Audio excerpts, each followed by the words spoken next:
formidable démonstration de démocratie vivante. À Paris, les municipales arrivent. Et pour la première fois, les Parisiens vont élire directement leur maire. Une idée audacieuse, presque dangereuse. Donner le choix aux gens. On sent déjà la mairie transpirer dans son tailleur. Selon un sondage exclusif Ipsos BVA, le scrutin s'annonce plus disputé que jamais. Comprendre, personne ne comprend rien, tout le monde peut gagner et surtout tout le monde peut perdre en même temps. La politique parisienne version puzzle Ikea, sans la notice ni la clé Allen. À gauche, c'est l'émiettement. Écologistes, socialistes, communistes, insoumis, un buffet à volonté idéologique où chacun se sert mais personne ne débarrasse. Résultat, 45% à eux tous, mais incapables de se mettre d'accord sur qui tient la fourchette. Sofia Chikirou est là, embusquée, prête à tirer sur ses alliés avec des tracts en papier recyclé, parce qu'à gauche, on préfère perdre ensemble que gagner avec quelqu'un qu'on n'aime pas assez. À droite, Rachida Dati survole le game. 94% de notoriété.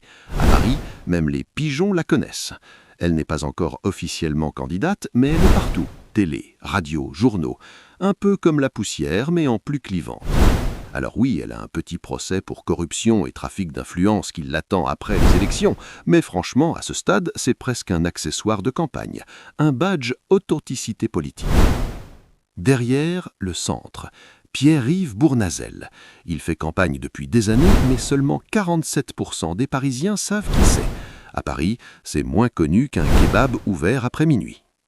Et puis, la surprise. Sarah Knafo. 7%. Comme le RN. Comme si Paris découvrait soudain qu'il existait une droite encore plus à droite. Une droite qui parle sécurité dans une ville où le plus grand danger reste de marcher sur une trottinette abandonnée.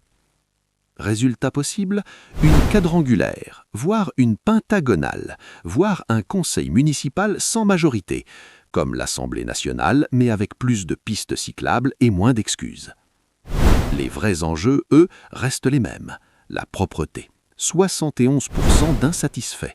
Paris, ville lumière, surtout grâce aux déchets qui brillent sous les lampadaires. La circulation. Les automobilistes hurlent, les cyclistes applaudissent, les piétons survivent. Un gigantesque escape game urbain où personne n'a demandé à jouer.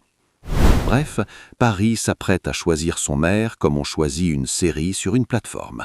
Trop de choix, aucune certitude et la sensation persistante qu'on va encore se taper une saison de trop. Mais bon, c'est ça aussi la démocratie. Un grand moment de liberté, encadré par des sondages, des ambitions personnelles et des trottoirs sales. Rendez-vous au second tour, ou au 5e, on verra, selon l'état des nerfs.